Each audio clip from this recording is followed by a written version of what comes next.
Why dictator hate the Nordic country? What? Because the Nordic country are putting their people first, and the dictator, they put greed first. So they are they see what's work, and they're like, well, it's not in my best interest to give that to my citizen. They're gonna become too smart, and they're gonna want too much. And I need to put myself first and my money first. This video ends. Thank you. Huh? Kidding. What the heck? You end. That's why the dictator hate the Nordic country. Because they are showing you a better alternative for the people that is not gonna put everyone in poverty. But it means that you're gonna have a little bit less money in your pocket. And people that have dictator don't like this. So that's my take on it. Let's see. Few regions on Earth provoke as much fear and resentment from authoritarian leaders and regimes as the Nordic countries. In this video, we will explore the reasons behind this hostility and why these relatively small nations are considered a significant threat by dictators and strongmen around the world. The Nordic countries, Sweden, Norway, Iceland, Finland, Denmark, and the Faroe Islands are situated... By the way, that's why in Canada, we envy the Nordic country. We want secretly to be part of the European Union, especially because of what Trump is doing right now. Because they are giving to their citizens free health care, they are giving free education, they are giving them safety net. People are not in the street begging for money. It's a system that works, but it's very easy to call them they're socialists. Because when Americans say that, right, they're socialists, people are scared. Because of historically what socialism means. So they are scared, so it's the best way to keep a country into a dictatorship is to be afraid of the alternative. When you're afraid of the alternative, people are still going to vote for you because they're afraid of what if we try something else, and it's even worse. In the far north of Europe, despite their relatively small size and population, these nations have a unique ability to annoy authoritarian regimes, and this is due to several factors. The Nordics are characterized by high levels of freedom, happiness, and economic prosperity. They are known for their liberal values and their unwavering commitment to democracy, qualities that terrify leaders like Vladimir Putin, Xi Jinping, and other authoritarian figures globally. If you end up enjoying this... Terrified leader? Wait, what? 7 months ago, you should have added Trump to this list. There's nobody more authoritarian than Trump. I'd be really thankful if you could hit that like button. To understand why dictators despise the Nordics, authoritarian, think Cambodia or North Korea or, those countries where you're not allowed to say anything, basically. You want to say Thailand? No. Hi! Thailand is a bridge between a few other things. It's not a complete... I'm so confused about my country, to be honest. Yeah. Must examine the political and social framework that underpins these societies. The Nordic model is a blend of a robust welfare state with a market economy and strong labor laws. It is often described as a harmonious balance between capitalism and socialism. This model has led to these countries consistently ranking among the highest in global indexes measuring democracy, happiness, and education. For instance, all Nordic nations rank within the top 7 on the World Happiness Index. Listen. If your country is this cold and you're in the top, you're doing things right. Because trust me, I'm from Canada and there's nothing worse than a cold winter. Wait, why I love when it's cool and I feel like, oh my God, it's so good. Yes. I can drink hot tea, things like that. I feel better when it's cooler. Your version of cold is 20 degrees Celsius. My version of cold is minus 30. We don't have the same cold criteria. Who's doing what? He's trying to get inside. Oh.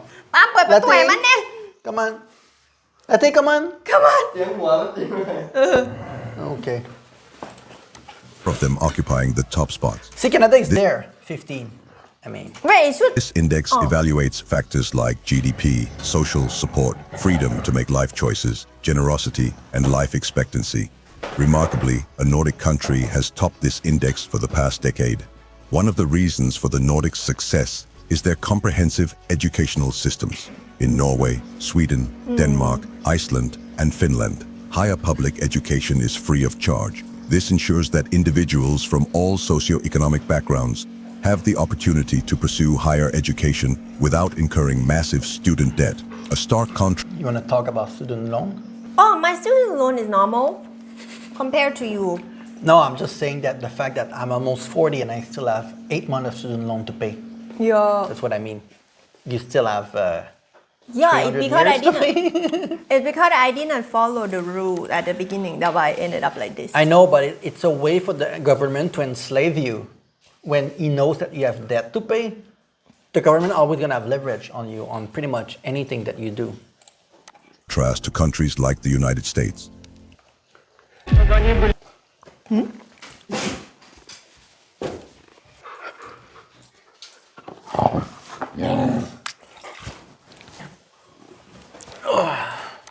Their education without incurring massive student debt is the highest in the world. This metric measures the ease with which individuals can achieve success regardless of their background, ethnicity, or social status. In these countries, See what I anyone said with earlier? That like if you're born and all you can eat is bread, in America it's like, well, anyone that is born in the United States can basically achieve what they want. But if you are born in poverty, your mom could not even feed you 3 meals a day. Your brain not developed. You were sent to a crappy school. There was violence in the street. How are you going to compete with people that are born in a good family and Yeah, that of money? course. So them in these countries, they say, well, we're going to give you free healthcare, free education. We're going to try to put you not at the same level, but close to any other citizen. So you're going to have equality of opportunity, which doesn't mean that you're going to do well with that, but you're giving a fair chance compared to a lot of people. In America, they want to make you believe in a fairy tale that everyone is equal, which is not true.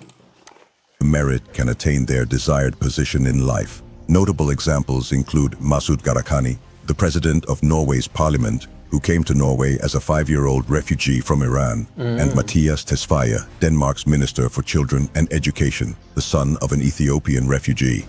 These stories exemplify how the Nordic system enables people to prosper, irrespective of their origins. When it comes to measuring freedom, all 5 Nordic countries rank among the top 10 globally. The core principle of the Nordic model is that everyone has equal rights, which is instilled in the population from a young age through a cultural phenomenon known as the janteloven. This concept teaches that no one should consider themselves better, wiser, or stronger than others, promoting humility and a flat management structure where everyone feels comfortable expressing their opinions. People from other nations often consider people from the Nordics rude and direct, but this is as simple as people from these countries respecting a person rather than their title. How do you deal with the hate speech? Because I know that in Germany they have a lot of laws against like things that you cannot say, like for example, you cannot be a Nazi online and things like this. Because they tried the way that they phrase it here, it's like almost like extreme freedom of speech, like you cannot say anything wrong, but I'm sure there's probably some law to protect like the weaker against speech that can be like not offensive but can lead to violence, for example. But maybe it's already in their blood. It's about of like how to respect the word of people, culture, anything. Like- Basically, they had high knowledge. Like it's common sense. You don't need to make a law. I understand what you mean. Is earned, not given. So why does all of this make the Nordic countries a thorn in the side of authoritarian regimes? Imagine dedicating your life to amassing power and wealth in an authoritarian state like Russia, China, or Iran, only to have your population exposed to information about countries that consistently top global indicators of success and freedom. This poses a significant threat to the narratives that dictators rely on to maintain control. Take Russia's Vladimir Putin, for example. He frequently threatens Finland, Sweden, and Norway with nuclear weapons in an attempt to display strength. However, social scientists suggest that these actions are his only way to win domestically against these nations, as Russia is the polar opposite of the flourishing Nordic countries. Over the past 2 years, more than 100 Russian state agents have been arrested across the Nordics. Yeah, they go spy on them. But the thing is that I said earlier, right?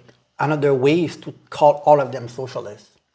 Because socialists historically has such a bad reputation that if you call the Nordic countries socialist like they do in the US, you tell people, wait, look, if you vote for them, look, that's what's gonna happen, right? You're gonna end up like Venezuela. People like to give those examples to even know there's nothing socialist about the Nordic country.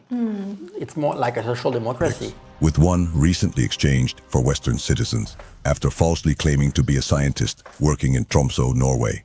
Xi Jinping of China also views the Nordics as a public relations nightmare for his totalitarian regime. China has attempted to influence elections in the Nordic countries through data breaches and the sale of Chinese technology. However, several Nordic nations have responded by rejecting companies like Huawei for infrastructure projects, knowing that Chinese companies are required to share information with the Chinese government if requested.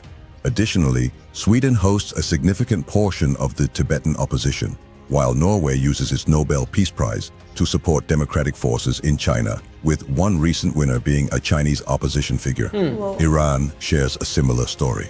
The Nordic countries provided refuge to much of Iran's opposition following the 1979 Islamic Revolution.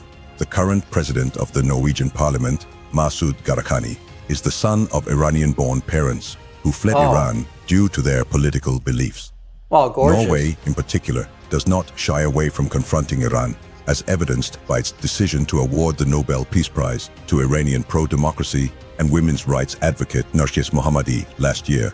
This move prompted harsh criticism from Iran, but ultimately, there is little the Iranian regime can do in response. In Sweden, authorities have found evidence linking Iran to some of the gang violence that has plagued the country, with Iranian opposition politicians in exile often being targeted. And in general, Sweden is the country in the Nordic that have the iciest relations to Iran's priesthood. The disdain for the Nordic countries extends beyond the more well-known authoritarian figures like Putin, Xi, and the Iranian leadership. Other authoritarian leaders have also expressed their displeasure with the Nordic nations due to their progressive values and international influence. Belarus's Alexander Lukashenko has repeatedly criticized the Nordic countries for their support of democratic movements in Eastern Europe. In his rhetoric, he accuses the Nordics of meddling in Belarusian affairs by providing refuge and support to opposition figures. So it's Norway and Sweden's fault if Belarus is poor. Belarus is like the poorest country in East Europe. If you go to the street and you look at the graffiti and all the pollution it is and the metro station, everything looks like run down, look like you're from an alien movie or something, another world. And it's very easy to always blame people for you interfere, The last thing that I think about when I think about the Nordic country is that they interfere with other country, what they're doing. I think of the US or China. I would not think of the Nordic country as the country that try to steal land from someone, That's the last country that I would think of. Example, Lithuania, which has strong ties to the Nordic countries, has offered asylum to Belarusian opposition leader Svetlana Tsikhanouskaya. Lukashenko has publicly denounced the Nordic countries as puppets of the West, accusing them of trying to destabilize his regime through their liberal policies and human rights advocacy. North Korea's Kim Jong-un views the Nordic countries as ideological enemies. The Nordics' consistent emphasis on human rights and their critical stance on North Korea's human rights abuses have drawn the ire of Kim's regime. It sounds like a joke, the way that he said it. He said, Norway want to give people healthcare. They want to care about, they want to give people freedom. They want to give them food. It's a really bad thing. That's why it looked like a joke, right? Everything looked normal, right? But now we don't want to give that to our people. It sounds stupid, you're right. The way that he said it, because it is stupid. It's like they want to do good things to the people and no, they cannot have good things. A statement, North Korea's state-run media criticized Denmark and Norway for their hypocritical human rights policies, accusing them of undermining global peace through their alliances with the United States. The Nordics' involvement in promoting human rights at the United Nations has also made them targets of North Korea's vitriol.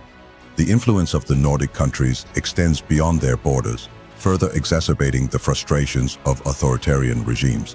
The Nordics have been active in various international organizations where they consistently advocate for human rights, environmental protection, and democratic governance.